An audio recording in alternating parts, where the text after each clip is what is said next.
Para o alto escalão da nobreza durante o período Tudor, um bom casamento traria prosperidade, status e fortalecimento de alianças políticas. O amor romântico não era tido como base para a obtenção de um matrimônio.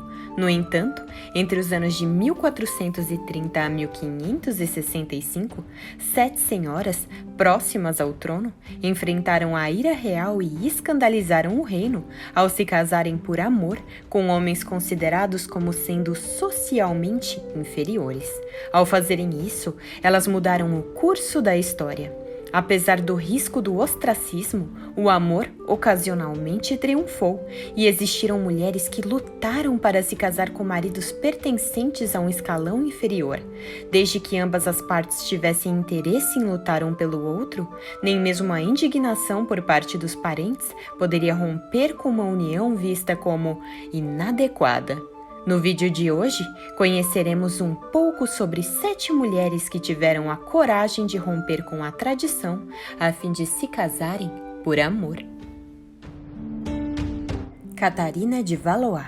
Catarina de Valois se casou com Henrique V como parte do Tratado de Troyes de 1420. Tal tratado era destinado a acabar com a Guerra dos 100 Anos. O filho desta união herdaria os tronos da França e da Inglaterra. No entanto, Catarina sentia muito pesar por ter que desposar um homem 14 anos mais velho que ela. Ademais, tal homem havia contribuído com a devastação de seu país, além de anteriormente ter rejeitado sua irmã mais velha. Quaisquer que fossem os sentimentos de Catarina, Henrique se encantou por esta bela e jovem noiva. Após o casamento, a nova rainha da Inglaterra logo ficou grávida do primeiro filho. Não muito tempo após o nascimento do filho do casal, um menino de nome Henrique, o marido de Catarina, falece. Catarina obteve toda a tratativa e honra real, haja vista que era a mãe do novo rei. Todavia, não havia nenhuma possibilidade dela estar envolvida no Conselho de Regência criado para governar a Inglaterra e a França. A questão de seu novo casamento preocupou o conselho, sobretudo após rumores de que Catarina estaria sendo cortejada por Edmund Beaufort, um jovem que era primo do rei falecido. Naquela época, já existiam casos de casamentos não arranjados. Isabela de Angoulême, por exemplo, casou sem consentimento prévio do rei. A união produziu 9 crianças que foram favorecidas por Henrique III, filho do casamento anterior de Isabela, causando polêmicas no reino. A fim de combater a ameaça que um possível enlace não planejado poderia causar, como por exemplo, uma horda de meios-irmãos famintos pelo trono, foi promulgada uma lei que estabelecia a necessidade do consentimento do rei adulto para um novo casamento. Como Henrique, seu filho, era apenas uma criança na época, os homens do conselho presumivelmente acreditaram que isto encerraria a questão. No entanto, Catarina tinha outros planos em mente. Em sua casa residia um jovem que havia chamado a sua atenção. Era um galês de nome Owen Tudor. Ele era variavelmente referido como mordomo, pajem ou copeiro da rainha.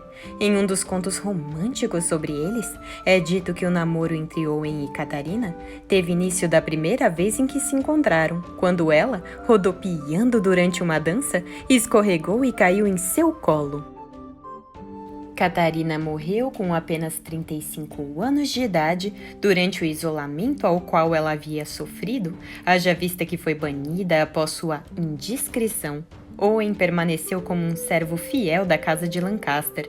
Quando tinha aproximadamente 60 anos de idade, ele foi executado pelos iorquistas após a Batalha da Cruz de Mortimer, no ano de 1461. Alegadamente, suas últimas palavras foram: "Que a minha cabeça fique onde estava acostumada, deitada no colo da rainha Catarina." Jaqueta de Luxemburgo. A segunda mulher cujo jogo do amor afetou a herança do trono foi Jaqueta, filha do conde de St. Paul. Ela foi casada por 2 anos com John, duque de Bedford, um inglês, irmão de Henrique V e regente da França durante a menoridade de seu sobrinho, Henrique VI. Com a morte de Bedford em 1435, Jaqueta escandalizou a Europa a se casar com o senhor da casa de seu marido, Richard Woodville. Ele e sua duquesa tiveram um total de 14 filhos. Jaqueta continuou a viver nos círculos dos Lancaster como a confidente da esposa de Henrique VI, Marguerite d'Anjou.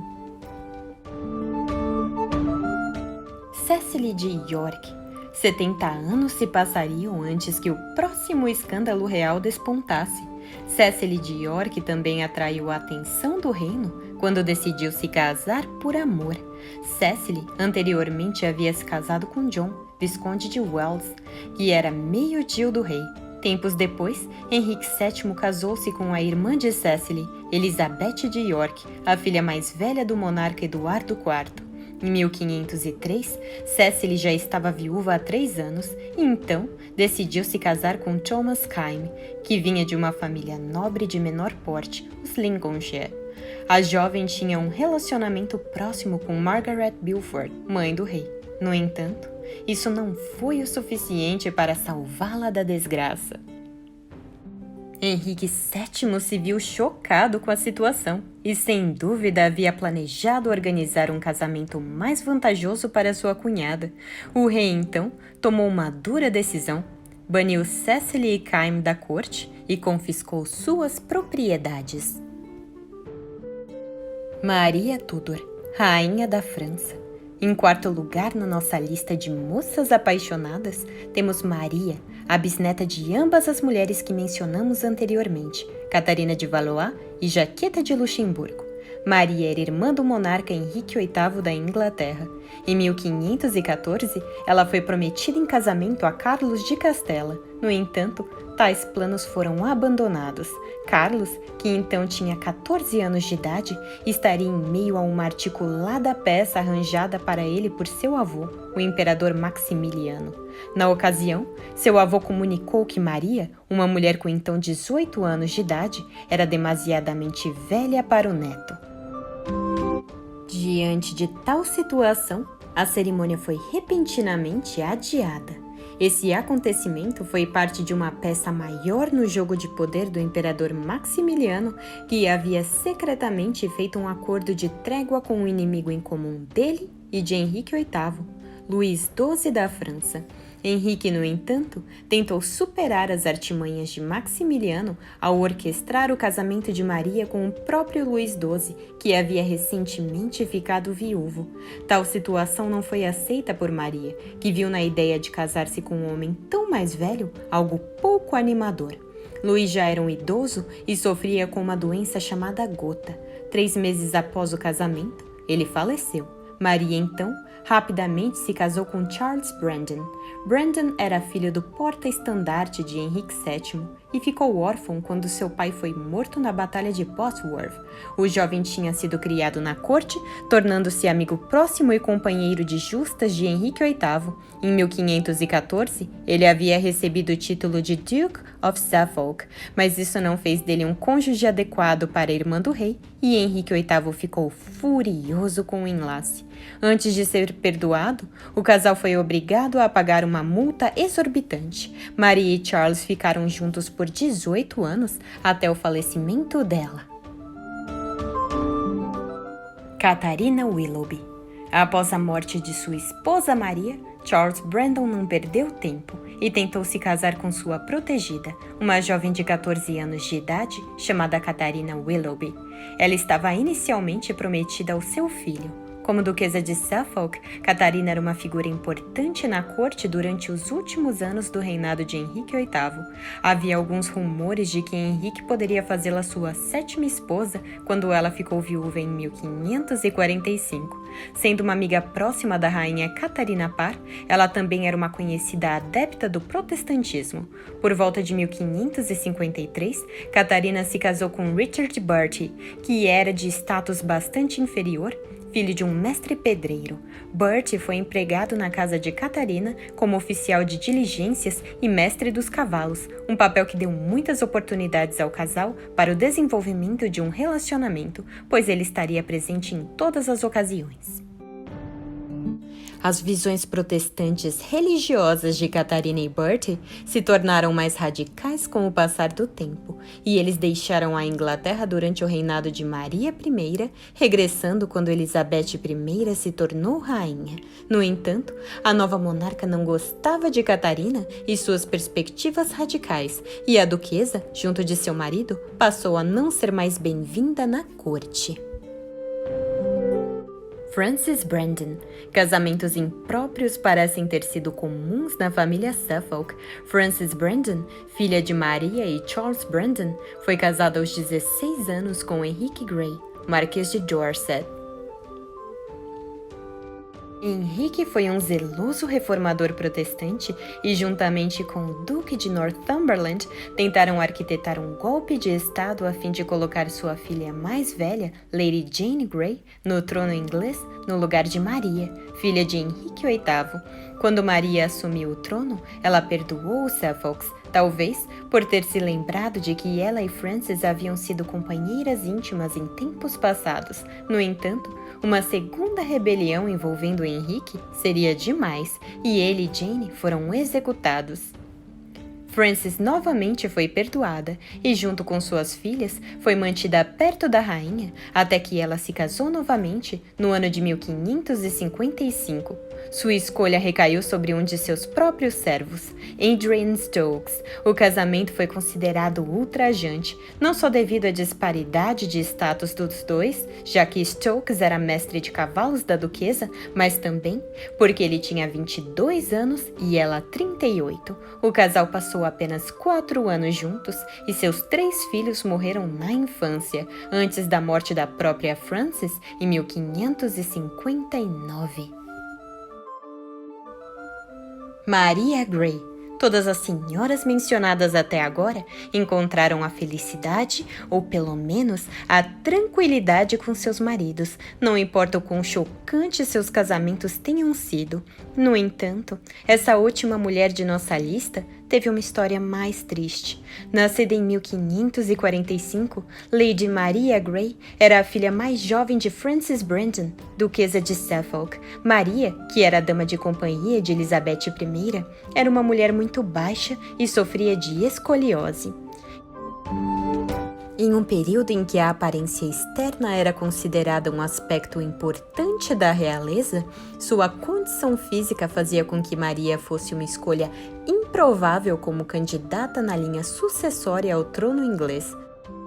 Talvez isso a tenha feito acreditar que sua escolha de marido poderia ser um assunto privado. Sua escolha foi certamente surpreendente. Ela escolheu Thomas Keys, a pessoa mais alta na corte, enquanto ela era a mais baixa. Ele era um viúvo com aproximadamente 40 anos de idade, enquanto Maria tinha 19. Thomas não era mais do que um sargento encarregado da segurança do palácio. Seu romance é comovente. É dito que ele lhe deu um anel e uma corrente de ouro com um pingente de madrepérola. Em julho de 1565, Maria e Keys se casaram assegurando cuidadosamente a presença de testemunhas, mas depois de um mês de felicidade conjugal, o segredo vazou. E Elizabeth I, lívida de raiva, jogou Keys na prisão e colocou Maria sob prisão domiciliar. O casal nunca mais se encontrou. Keys permaneceu na prisão até 1570, quando foi liberado e autorizado a voltar para Kent, antes de falecer no ano seguinte. Maria permaneceu confinada nas casas de cortesãos relutantes e parentes até ser autorizada a voltar à corte no final de 1577, antes de falecer em 1578. Essas histórias, sejam elas felizes ou tristes, mostram que mesmo em uma época onde o status representava tudo, as mulheres estavam dispostas a arriscar suas reputações, posses e até mesmo a liberdade em nome de um amor que era mais forte que qualquer status social. Muito obrigada a todos que assistiram ao vídeo. Sigam nossa página no Facebook, Tudor Brasil, e nosso perfil no Instagram, @TudorBrasil. Esperamos vocês nos próximos vídeos. Não esqueçam, por favor, de curtir nosso canal e apertar o sininho para receber as últimas novidades. Até mais!